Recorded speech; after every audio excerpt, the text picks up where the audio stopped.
Assalamualaikum warahmatullahi wabarakatuh. Perkenalkan, nama saya adalah Asri Anggraini dengan NIM 112210999.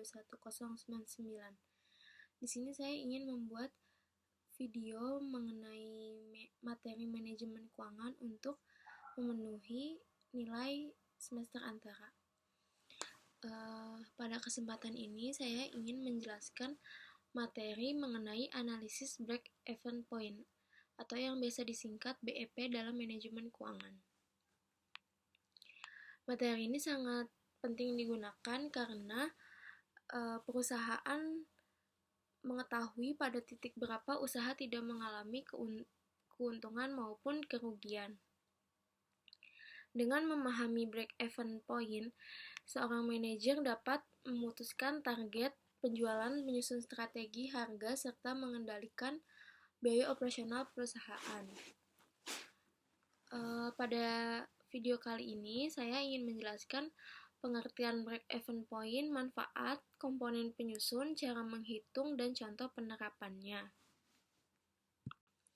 Nah, yang pertama, pengertian break-even point.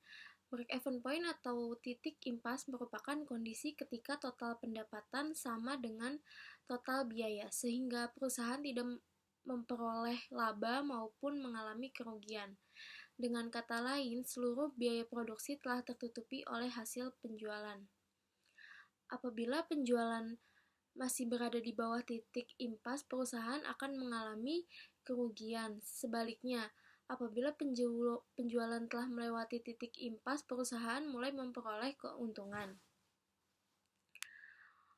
Oleh karena itu, break-even point menjadi salah satu alat analisis yang penting dalam pengambilan keputusan keuangan. Selanjutnya ada tujuan analisis BEP. Tujuan dilakukan analisis break-even point antara lain yang pertama menentukan jumlah minimum penjualan yang harus dicapai perusahaan. Yang kedua, mengetahui kapan perusahaan mulai memperoleh laba. Yang ketiga, membantu anggaran penjualan. Yang keempat, menentukan harga jual produk.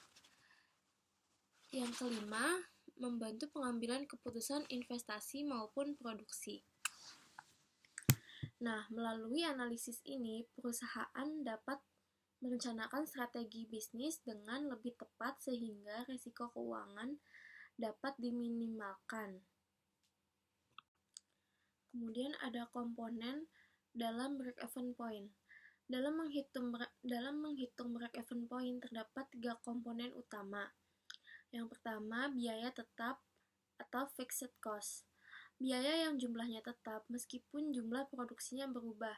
Contohnya, sewa toko, gaji karyawan tetap, dan penyusutan mesin. Yang kedua, ada biaya variabel atau variable cost. Biaya yang berubah sesuai jumlah produksinya. Contohnya, bahan baku, kemasan, dan ongkos produksi. Yang ketiga, ada harga jual. Harga produk yang dijual kepada konsumen itu dinamakan harga jual. Ketiga komponen tersebut menjadi dasar dalam menghitung titik impas perusahaan dalam menganalisis break-even point. Kemudian ada manfaat break-even point. Manfaatnya adalah membantu menentukan target penjualan, mengurangi risiko kerugian, menjadi dasar dalam menentukan harga jual, membantu mengevaluasi efisiensi biaya produksi, yang terakhir ada menjadi dasar dalam pengambilan keputusan bisnis. Karena manfaatnya tersebut, hampir seluruh perusahaan menggunakan analisis break-even point sebagai salah satu alat perencanaan keuangan. Kesimpulannya, break-even point BEP merupakan suatu kondisi di mana total pendapatan sama dengan total biaya, sehingga perusahaan tidak memperoleh laba maupun mengalami kerugian. Analisis BEP menjadi salah satu alat yang penting dalam manajemen keuangan, karena dapat membantu perusahaan menentukan jumlah minimum penjualan yang harus dicapai agar seluruh biaya operasional dapat tertutupi. Selain itu, BEP juga bermanfaat sebagai dasar dalam menyusun target penjualan, menetapkan harga jual, mengendalikan biaya, merencanakan laba, serta mengambil keputusan bisnis. Dengan mengetahui titik impas manajemen, dapat mengevaluasi kelayakan sesuatu usaha dan menyusun strategi yang lebih efektif dan meningkatkan keuntungan.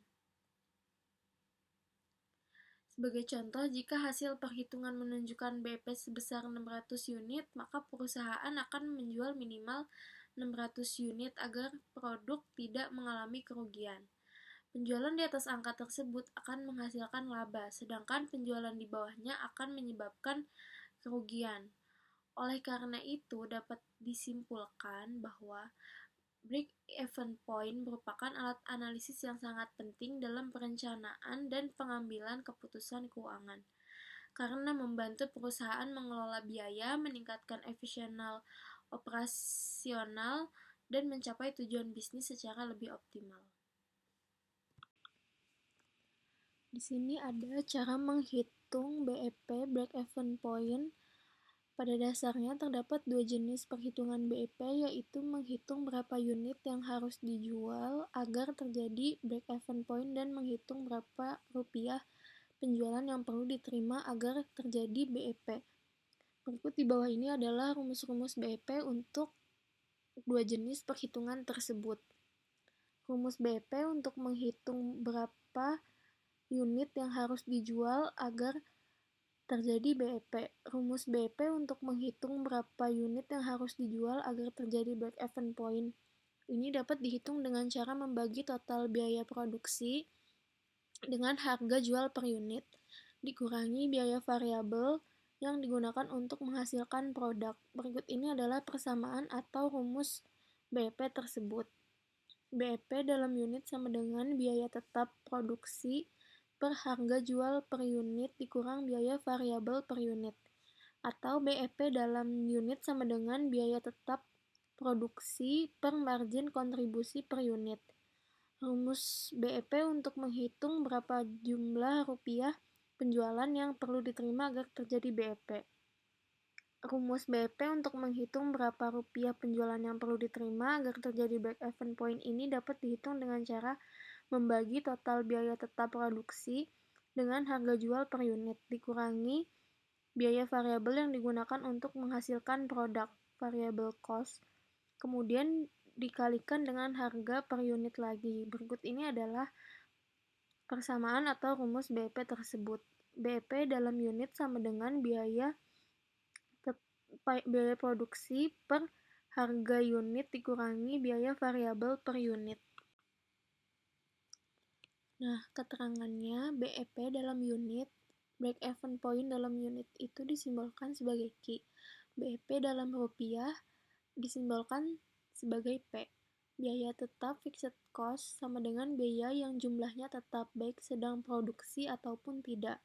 Biaya variabel, variable cost, sama dengan biaya yang jumlahnya meningkat sejalan peningkatan jumlah produksi seperti bahan baku pembantu, listrik, bahan bakar, dan lain-lain. Harga jual per unit sama dengan harga jual barang atau jasa per unit yang dihasilkan. Biaya variabel per unit sama dengan total variabel per unit divisi per Q. Kemudian margin kontribusi per unit sama dengan harga jual per unit dikurangi biaya variabel per unit, selisih. Contoh kasus break-even point. Berikut ini adalah contoh kasus menghitung break-even point. Sebuah perusahaan yang memproduksi smartphone ingin mengetahui jumlah unit yang harus diproduksinya agar dapat mencapai break-even point atau titik impasnya. Biaya tetap produksi adalah sebesar 500 juta, sedangkan biaya variabelnya adalah sebesar 1 juta. Harga jual per unit adalah sebesar 1,5 juta. Berapakah unit yang harus diproduksi agar mencapai break-even point atau titik impasnya? Yang pertama, diketahui ada biaya tetap produksi sebesar 500 juta, kemudian biaya variabel per unit ada 1 juta, kemudian harga jual per unit yaitu 1.500.000. Kemudian untuk penyelesaian pertama menghitung BEP dalam unit. BEP dalam unit sama dengan biaya tetap produksi per harga jual per unit dikurangi biaya variabel per unit. BEP dalam unit sama dengan 500 juta per 1.500.000 dikurang 1 juta. BEP dalam unit sama dengan 500 juta per 500.000. BEP dalam unit sama dengan 1.000 per unit. Jadi perusahaan ini harus dapat memproduksi smartphone sebanyak 1.000 unit untuk mencapai break-even point atau titik impasnya. Kemudian untuk penyelesaian kedua menghitung BEP dalam bentuk uang rupiah. BEP dalam rupiah sama dengan biaya tetap produksi per harga per unit dikurangi biaya variabel per unit dikali harga per unit. BEP dalam rupiah sama dengan 500 juta per 1.500.000 dikurang 1 juta dikali 1.500.000. BEP sama dengan 500 juta per 500.000 dikali 1.500.000.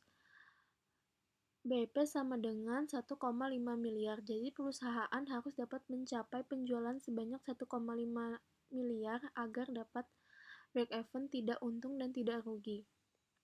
Menghitung keuntungan yang diinginkan dengan hasil analisis break-even point. Setelah melakukan perhitungan di atas, kita masih dapat menghitung jumlah keuntungan yang kita inginkan dengan menggunakan hasil perhitungan BEP tersebut.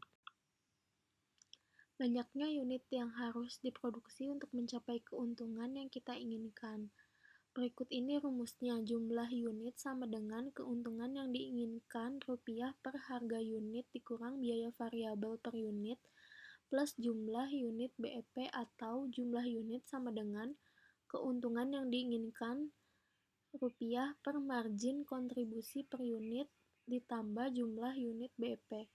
Misalnya, perusahaan tersebut ingin mendapatkan laba atau keuntungan 100 juta. Berapakah unit smartphone yang harus diproduksinya? Biaya tetap produksi 500 juta, biaya variabel per unit 1 juta, harga jual per unit 1.500.000. Jumlah unit BEP 1.000. Keuntungan yang diinginkan sebesar 100 juta. Jumlah unit sama dengan keuntungan yang diinginkan rupiah per harga per unit dikurangi biaya variabel per unit ditambah jumlah unit BEP. Jumlah unit sama dengan 100 juta per 1.500.000 dikurang 1 juta ditambah 1.000. Kemudian jumlah unit 100 juta per 500.000 ditambah 1.000. Jumlah unit sama dengan 200 ditambah 1.000. Jumlah unit 1.200. Jadi untuk mendapatkan laba atau keuntungan sebanyak 100 juta, perusahaan tersebut harus dapat memproduksi 1.200 unit smartphone. Sekian video penjelasan dari saya, kurang lebihnya mohon maaf. Wassalamualaikum warahmatullahi wabarakatuh.